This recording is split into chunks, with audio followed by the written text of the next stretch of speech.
তাহলে মিলাদুন নবী শব্দের অর্থ হচ্ছে নবী রাসূল সাল্লাল্লাহু আলাইহি ওয়াসাল্লামের জন্ম বা জন্মগ্রহণ। আমাদের সমাজে আমরা যে আয়োজন করি, আমি বলি না এগুলো আয়োজন করবেন না, আয়োজন বেশি করে করা দরকার।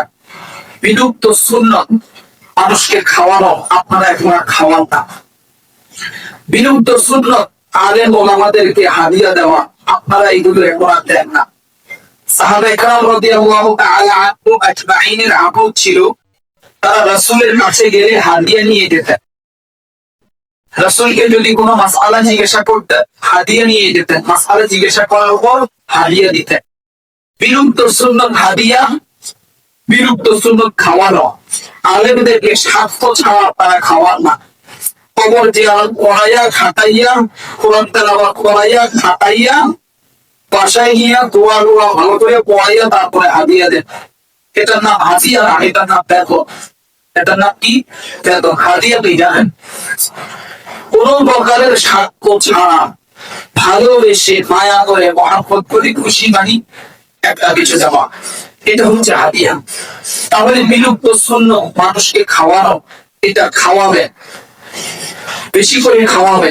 শুধু মসজিদের ইমাম হওয়ার খাদেমদেরকে খাওয়াবে বিষয়টি এমন নয়। আপনার যাকে ভালো লাগে তাকে খাওয়ার কোনো অসুবিধা নেই। আমরা বুঝি ঘরে আয়োজন করা মানে আলেমদেরকে দাওয়াত দেওয়া, মসজিদের ইমাম হওয়ার খাদেমদেরকে দাওয়াত দেওয়া না। আয়োজন মানে হচ্ছে এরা ছাড়াও অন্যদেরকে দিয়েও কি করা যায়। তবে যেহেতু তারা মসজিদের খাদেম, মসজিদের খেদমত করে, মাদ্রাসার খেদমত করে, কোরআন ও সুন্নাহর সাথে তাদের সম্পৃক্ততা বেশি, অন্যান্য ভাইদের তুলনায় তাদের আমল তুলনামূলক কম না বেশি হবে? বেশি হবে।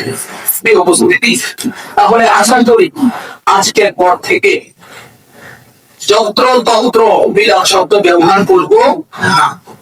যেখানে যেটা ব্যবহার করার দরকার সেখানে আমরা ব্যবহার করব। দ্বিতীয় বিষয়, রাসূল সাল্লাল্লাহু আলাইহি ওয়াসাল্লামের জন্ম তারিখ। হাজিরিন, আমি আপনাদেরকে 3টি কিতাব থেকে তথ্য দিব। এক হচ্ছে ইবনে কাসিরের আল বিদায়া ওয়ান নিহায়া, 2 হচ্ছে ইবনে হাজার আসকালানী রাহমাতুল্লাহি আলাইহি ফাতহুল বারি, 3 হচ্ছে ইবনে আবুল বাউদ রাহমাতুল্লাহি আলাইহি লেখা কিতাব আল ইস্তিআব ফি মারিফাতিল ফাসহা। এই 3টি কিতাব থেকে 3টি তথ্য দিব এবং সমসাময়িক আধুনিক যুগের একটি পরিসংখ্যানের তথ্য আপনাদেরকে ইনশাআল্লাহ দেব। আসুন, ইবনে কাসির রাহমাতুল্লাহি আলাইহি আল বিদায়া ওয়ান নিহায়া 3য় খণ্ডের 374 ও 75 নম্বর পৃষ্ঠায় তিনি বলেন, আরবিটা বললাম না, শুধু বাংলাটা বলবো। উলামায়ে কেরাম এই ব্যাপারে ঐকমত্য হয়েছেন। রাসূল সাল্লাল্লাহু আলাইহি ওয়াসাল্লামের জন্ম তারিখ নিখুঁত ভাবে জানা যায়নি। কবে জন্মগ্রহণ করেছেন এটা নিখুঁত ভাবে জানা যায়নি। তিনি আরো বলেন, কিছু আলেম ওলামা, কিছু ঐতিহাসিক বিদ যারা আছেন তারা বলেছেন রাসূল রবিউল আউয়াল মাসের 8 তারিখে, 9 তারিখে, 12 তারিখে জন্মগ্রহণ করেছেন, হতে পারে। কি বলেছেন? হতে পারে। তিনি আরো বলেন, তবে কোনটি একমত হন, কোনটি একমত হন।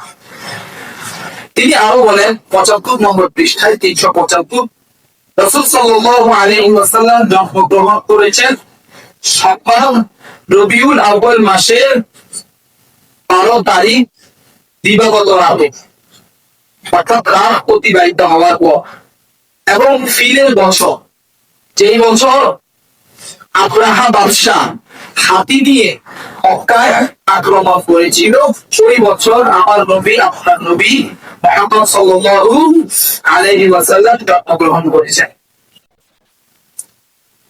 ফাতহুল বারি, বুখারী শরীফের বিখ্যাত গ্রন্থ ফাতহুল বারি, ইবনে হাজার আসকালানী রাহমাতুল্লাহি আলাইহি লেখা 7 নম্বর খণ্ডের 203 নম্বর পৃষ্ঠায়, এখানে আরবি কথা আছে, আমি শুধু আরবি বাংলাটা বলবো।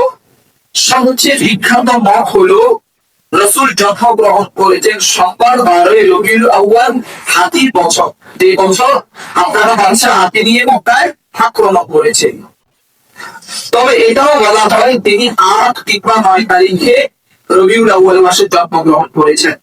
2, ইবনে আবুল বারুদ রাহমাতুল্লাহি আলাইহি কোরআন একটা কিতাব আল ইসতিআব ফি মারিফাতিল আসহাব, এই কিতাবের প্রথম খণ্ডের 30 নং পৃষ্ঠায় তিনি বলেন রাসূল সাল্লাল্লাহু আলাইহি ওয়াসাল্লাম জন্মগ্রহণ করেছেন 9 রবিউল আউয়াল হাতির বছর। এটাই মুআতামাদ কথা, অর্থাৎ এই কথাটা বেশি শক্তিশালী, 9 রবিউল আউয়াল। আচ্ছা, এগুলো তো হচ্ছে কিতাবের কথা। সমসাময়িক একটি গবেষণা, সেটা হচ্ছে জ্যোতির্বিদ্যা এবং হিজরি ক্যালেন্ডার অনুযায়ী রাসূল সাল্লাল্লাহু আলাইহি ওয়াসাল্লাম জন্মগ্রহণ করেছেন 20 এপ্রিল 570 অথবা 71 খ্রিস্টাব্দে, রোজ সোমবার 9 রবিউল আউয়াল। কি ভাই? সোমবার 9 রবিউল আউয়াল। এটা হলো সাময়িক